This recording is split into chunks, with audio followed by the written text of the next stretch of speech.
بعد فأعوذ بالله من الشيطان الرجيم بسم الله الرحمن الرحيم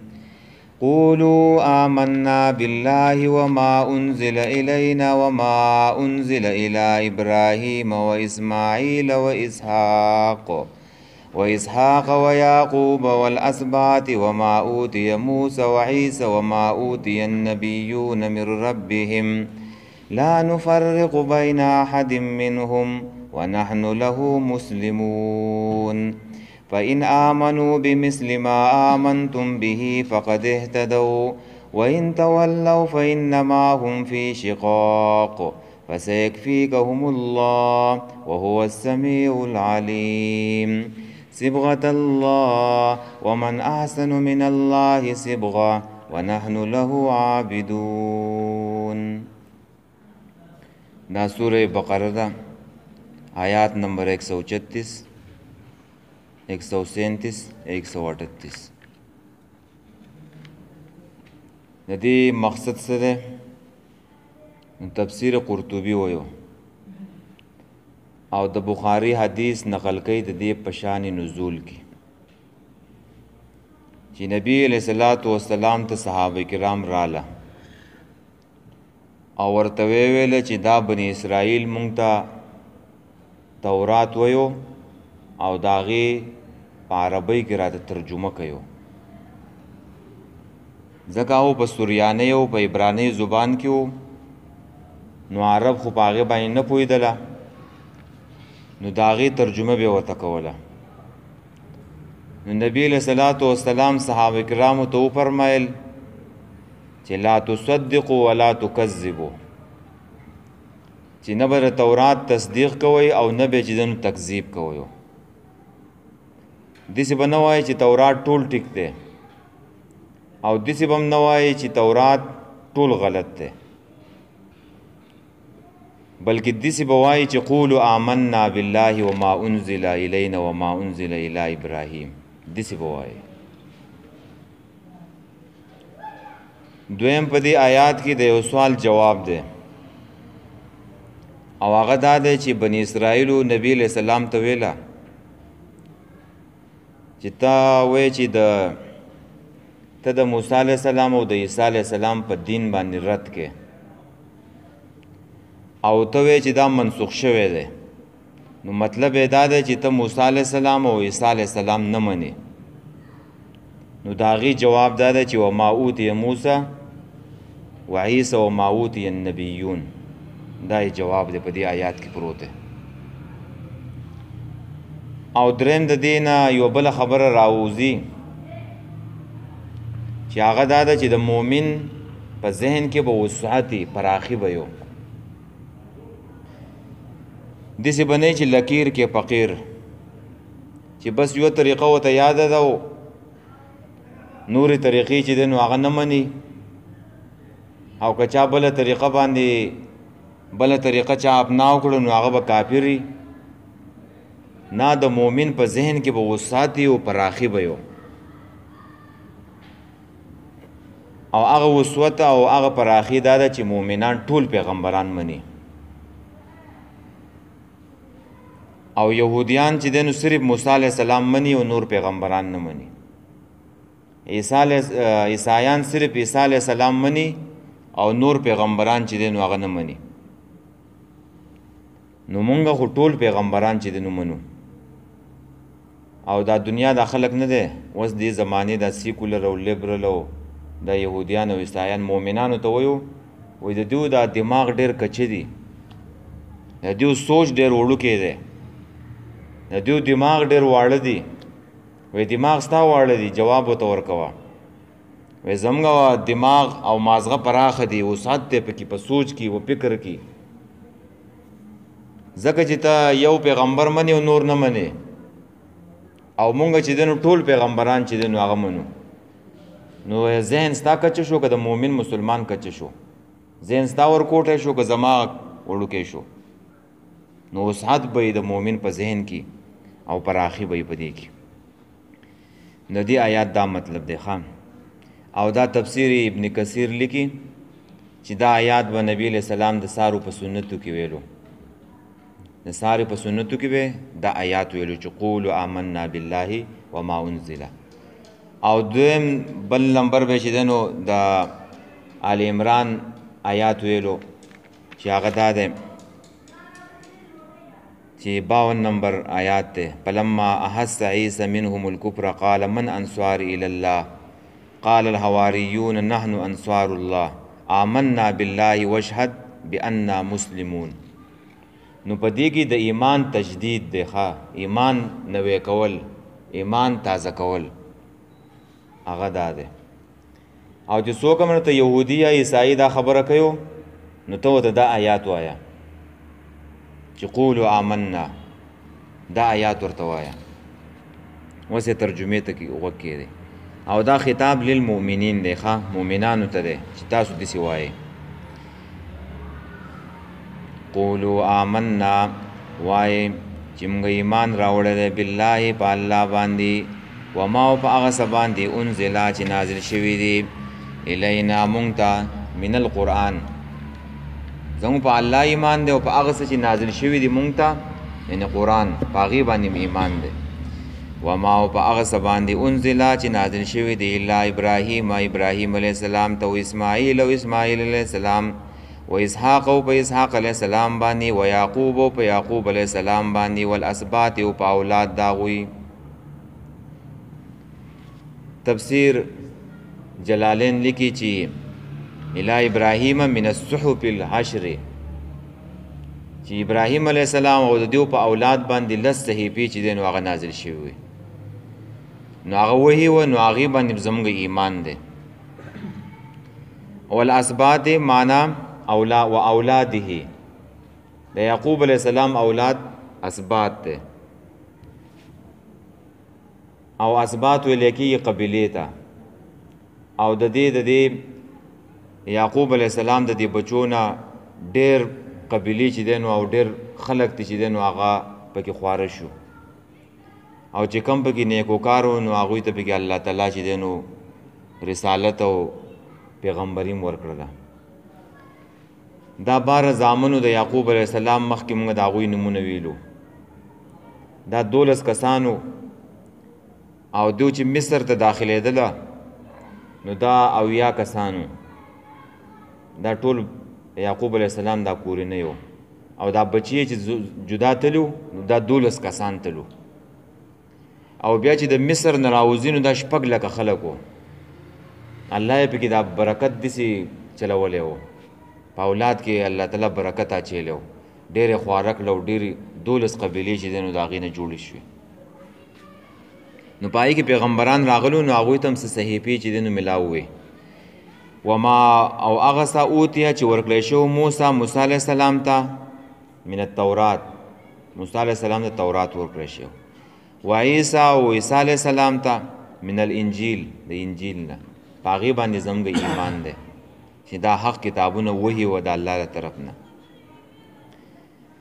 نو د هغې جواب پکې وشو چې یهودیان او عیسایان موږ ته و چې تاسو موسی علیه السلام او عیسی علیه السلام نه منئ. د هغې جواب دا وشو که نه چې موږ خو په دې ټولو باندې ایمان راوړو. وما او په هغه څه اوتي النبیونه چې ورکړی شوي دي نورو پیغمبرانو ته من ربهم، د طرفه د رب د هغوی نه، ای من الکتاب والآیات، د کتابونو نه او د آیاتونو نه، د نښو نه، معجزو نه. نورو پیغمبرانو ته څه ورکړی شوو په هغې هم زموږ ایمان دی، لکه نوح علیه السلام ته، صالح علیه السلام، هود علیه السلام. لا نفرق بین احد منهم، مونږ فرق نه کوو په منځ د یو تن د دیو کې، د دیو نه یعنې په ایمان راوړو کې، په ایمان کې و فرق نه کوي. ښه چې د یهودیانو په شان به داسې نه وی چې په نؤمنو ببعض و نکفرو ببعض کالیهود والنصارى. یهودیانو دا ویلو چې موږ په ځینو باندې ایمان راوړو او په ځینو باندې ایمان نه راوړو. نو دا خو بیا مسلمان هم نشو، دا خو ایمان هم نشو. ټول پیغمبران به منې او په درجه کې فرق شته. ښه په درجو کې د پیغمبرانو فرق شته، په ایمان راوړو کې فرق نشته، په درجه کې فرق دی. چې دا څلور پکې غټ په ټولو پیغمبرانو کې غټه درجه د نبی علیہ الصلوۃ والسلام ده. او بیا پسې دا درې دي: عیسی علیہ السلام، موسی علیہ السلام او داود علیہ السلام، ابراهیم علیہ السلام، نوح علیہ السلام. دا اوچت پیغمبران دي، اولو العزم. په دیو پسې بیا درجه د 313 رسولانو ده. 313 رسولان دي او باقی نور انبیا دي. نو په درجه کې فرق شته او په ایمان راوړو کې به فرق نشته. په ټولو باندې یو شان ایمان راوړي. ونحن له مسلمون، او موږ خاص هغه ته تابعدار یو، موږ خاص هغه ته گردن خودونکي یو، موږ د هغه ته موحدین یو، هغه ته اخلاص کوونکي یو. خجی پاین آمنو پس که دیو ایمان راوړو بمثل ما آمنتم، په مثل پشان د هغې چې تاسو ایمان راوړی پاغې. په دې آیات کې وس دعوت دی او دا خبره پکې بیانېږي چې نجات پس کې دی. مخکې آیات کې دا بیان شو چې د عیسایانو، د یهودیانو، نسواراو تصدیق وکړو که تکذیب یې وکړو، نو په هغې کې به ورته دغه آیات وی. اوس په دې آیات کې دعوت دی مشرکینو ته، یهودیانو ته او عیسایانو ته. او دا خبره ورته کوي چې د هدایت لاره چې ده نو قرآن او سنت دی. قرآن او سنت. او که د دې نه چا مخ واړو نو هغه به په ضد کې، په عناد کې وي، په بغض کې وي او په کینې کې وي. دی بمثل معنا عبدالله ابن عباس رضی الله تعالی عنہ کړل چې دا بمثل نه، دا زائد ده. دا په معنا دا بما آمنتم ده، په بما آمنتم. لکه کته داسې معنا کوي چې په این آمنو که دوی ایمان راوړو په مثل د هغې چې تاسو ایمان راوړی دی، نو معنا بیا نه ټیکېږي. ځکه د الله مثل خو نشته، صحابو په الله ایمان راوړی دی. نو د الله مثل خو نشته، د پیغمبر مثل نشته، د جنت مثل نشته، د جهنم مثل نشته. نو او بیا یا زجاج نحوی وی په تفسیر قرطبی کې چې دا مثل په ایمان کې دی، په الله کې، په رسول کې، په جنت او په جهنم کې نه دی، په ایمان کې دی. لکه څنګه چې تاسو په الله باندې ایمان راوړی دی د صحابو، نو که داسې دی عیسایانو، یهودیانو ایمان راوړو، نو فقد اهتدوا، نو هدایت به بیا مومي، نجات به چې دی نو بیا مومي. نجات په څه کې دی؟ په قرآن او په سنت کې. دا د هدایت ذریعه دی. او بله پکې دا الله هم ته وښودله چې د رسول او د صحابو ایمان نه دی، دا کامل ایمان دی. ځکه الله تعالی صحابه پیش کړله. که دې یهودیانو، عیسایانو د صحابو په شانت کې ایمان راوړو، نو په هدایت باندې وشي. وان تولوا، که دیو مخ واړو عن الایمان به، د ایمان نه په قرآن باندې او په پیغمبر باندې، نو فانما هم فی شقاق، بېشکه دیو په ضد کې دي، په عناد کې دي، په دشمنۍ کې دي. نو پس یکفیکهم الله، نو زر د چې کافي بشي ستا دپاره الله د دیو د طرف نه. او یا بچ دی نو بچ کې تا الله تعالی د دې دشمنانو نه. ای پیغمبره که دیو ایمان نه راوړي، نه دی راوړي، ته غم مه کوه، مونږ به چې دی نو ستا د طرف نه کافي کېږو. الله تعالی پیغمبر ته ویو دیو تا ته څه ضرر او تکلیف نشي رسولی. او دا هغه آیات دی تفسیر ابن کثیر نقل کوي چې عثمان رضی الله تعالی عنہ په خپل کور کې ناست و، په غیږه کې قرآن پاک ورسره و، او عثمان رضی الله تعالی عنہ تلاوت کولو، او دا خوارج پسې ورله او په دې سر باندې ووالو، او دا هغې نه دا یینې چې دی نو ودنګېدلې او په دې ټکي باندې ولګېدې، فسیکفیکهم الله، او هغه شهید شو. او هغه قرآن وسم شته، هغه د استنبول کې پروت دی په عجایبګر کې. هغه د عثمان رضی الله تعالی عنہ قرآن او دا یینې پې چې دی نو هغه شان پرتې دي دا مسلمانانو محفوظ کړی دی نو په دې کې اشاره دا و چې الله تعالی به د عثمان رضی الله تعالی عنہ د قاتلانو چې دی نو بدله به اخلي عثمان رضی الله تعالی عنہ مظلوم و او ډېر نرم دله انسان و ډېر نرم انسان و خلکو د هغې د نرمۍ نه غلطه پیدا اوچته کړه او دا خپل ذات د وجې نه چې دی نو چېرته قتل عام نه و کړی او خلک یې نه وجله عثمان رضی الله تعالی عنہ ځکه خلافت و بادشاهي نه وه په خلافت کې به ته د خلکو چې دی نو حفاظت کې او په ملوکیت کې او بادشاهي کې نه ده بس د خلکو وینې تویوه خو عثمان رضی الله تعالی عنہ د ځان دپاره د چا وینه چې دی نو نه وه توی کړې او ډېر مظلوم و ښه دا خوارج پسې ورله او شهید یې کو او بیا الله تعالی وروستو د دې خوارجو نه بدله چې دی نو واخیستله دا یې چون چې دی نو مسلمانانو بیا چې دی نو ختم کړله او بخاری کې حدیث هم دی یو ځل رسول الله صلی الله علیه وسلم ووتلو لاړو مجلس نه لاړو یو باغ ته صحابه پسې ګرځېدله ابو هریره رضی الله تعالی عنہ لاړو په باغ کې رسول الله صلی الله علیه وسلم ولیدلو چې ناست دی نو دا یې خواله ورغی لږ ساعت پس وشو په دې کې ور ووالی شو د باغه دروازه نو په دې کې ابوبکر صدیق رضی الله تعالی عنہ راغی نبی علیہ السلام ورته وویل ورشه دروازه ته کلاو کو د جنت زیری ورکه هغه راغی بیا لږ ساعت پس عمر رضی الله تعالی عنہ راغی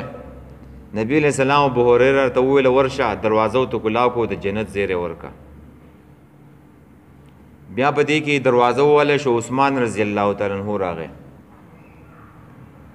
نو ابو هریره ته وویل دروازه ورته کلاو کا او د جنت زیری هم ورکړه او داسې ورته ووایي تا ته به یو بلا چې دی نو رسي یو بلا به درته رسي عثمان رضی الله تعالی عنہ ته وویله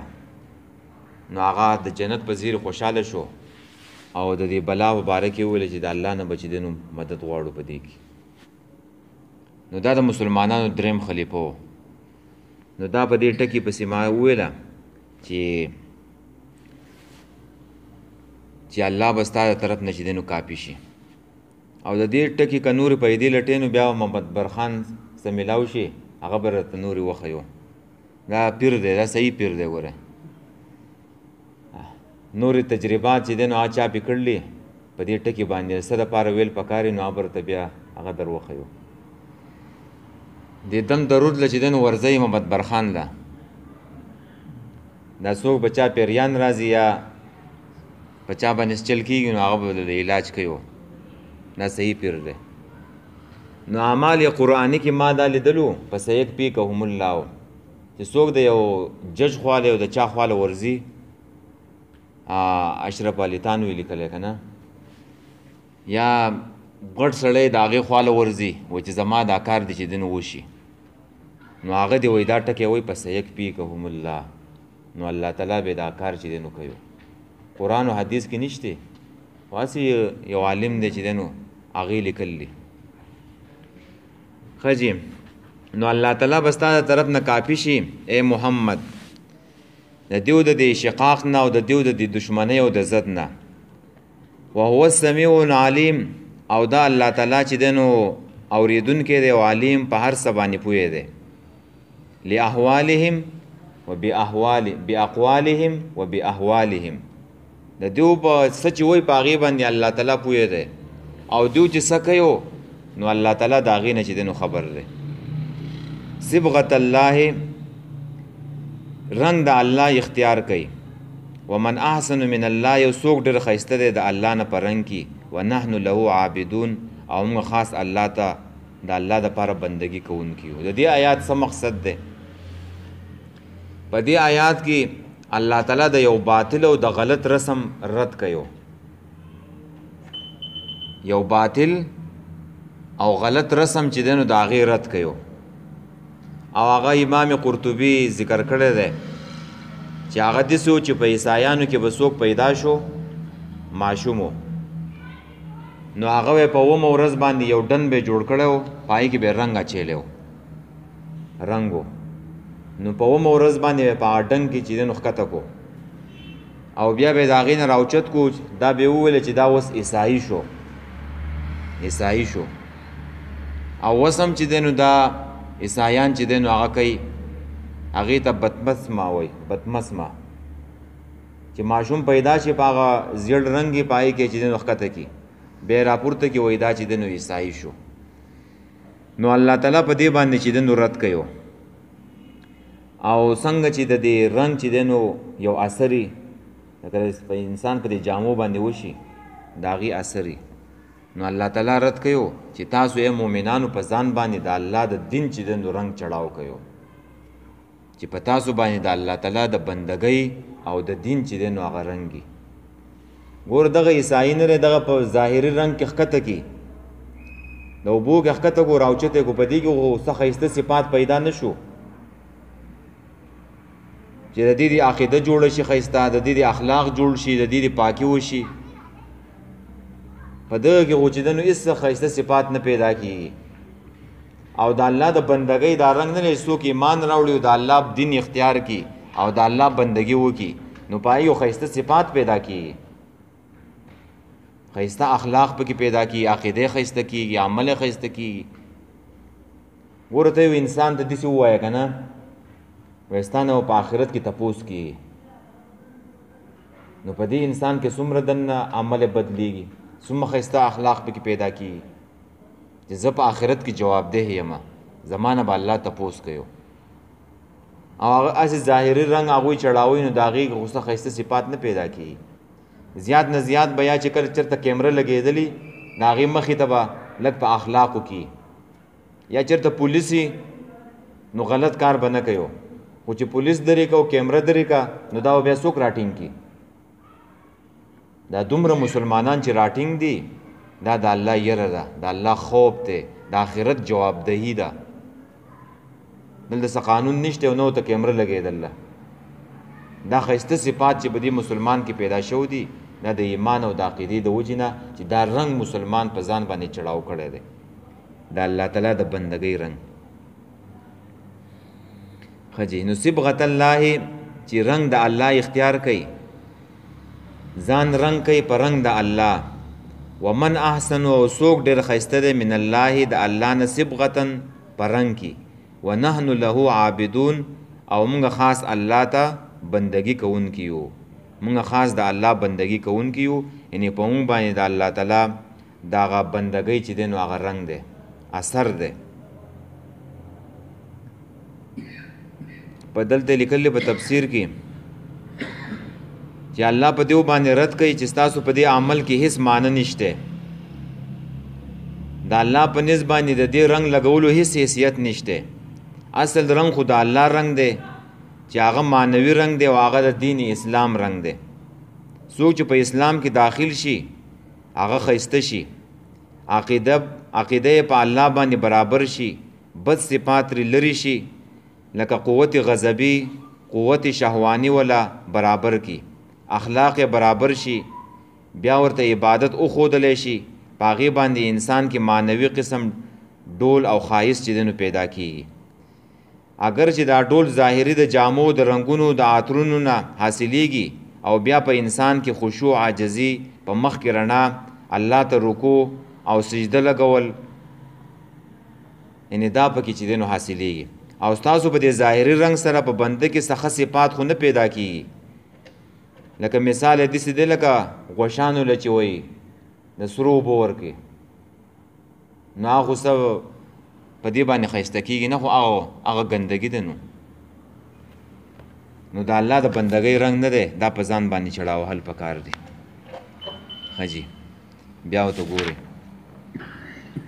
قولو ووایئ آمنا مونږ ایمان راوړی بالله په الله باندې وما او په هغه څه باندې انزله چې نازل شوي دي الینا مونږ ته